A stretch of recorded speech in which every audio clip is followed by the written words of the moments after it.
อันนี้เขาลงมาแล้วเนาะลงมาจากตัดซาววาเอามาพักแฮมอยู่ครับนี่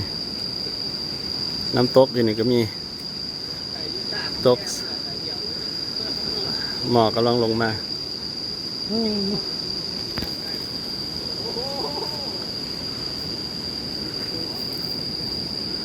นี่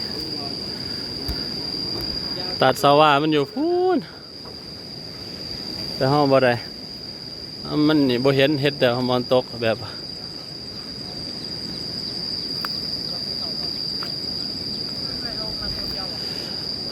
ไม่ออกทั้งท่องเที่ยวแหละตัดซาวาห้องอยู่พุ่นเนาะแต่เฮาพักแฮมอยู่นี่พักเซาพอดีเฮามาลงมาก็ทาเรือเนี่ยทารถเนี่ย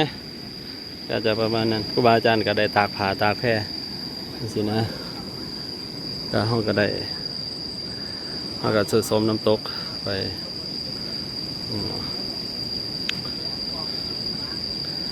เรื่อยๆไป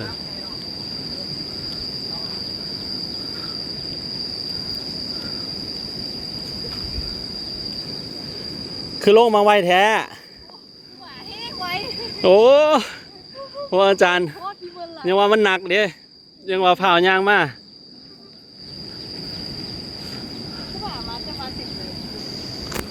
จะได้หาแล้วหรือเปล่าโอ้แล้วเขาก็จะเห็นน้ำตกอยู่คนเนาะ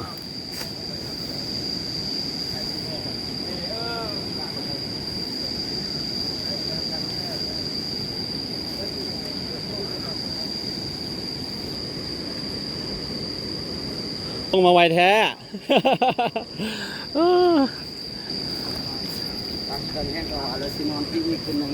บกสิกลับแล้วทารถ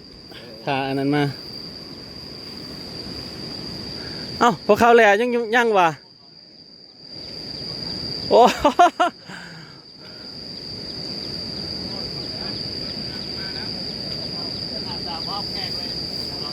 โอ้ผู้ประสานงานรถผัดน้ำล้างเนาะโอ้เขาเส้นใส่พวกเขาแหละ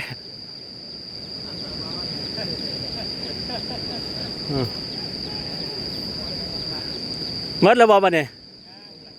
เอาผู้ใดเนี่ยฮะเอาแม่นบ่โอ้นึกว่าเขาจะลงมาเมื่อแล้วบ่แม่นบ่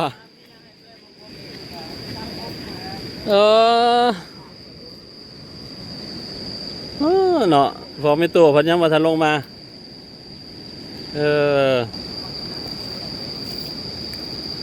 นี่อยู่นี่ฮะก็จะเห็นน้ำตกตัวนี้เนาะ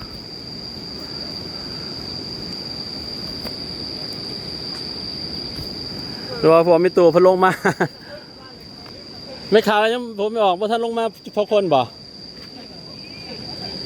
จะคล้องเห็นพอขาวหน่อยเด้พอออกหน่อยพี่จะเห็นโอ้ยขันสั่นกับคอยยางเอาแล้วเนาะอันนี้ว่าแต่เข้าสุดท้ายพอดีนี่ลงมาจากตาซาวาแล้วเพราะว่า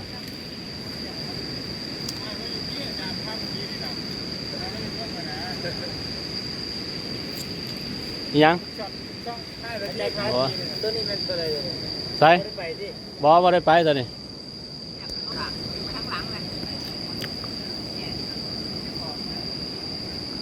นี่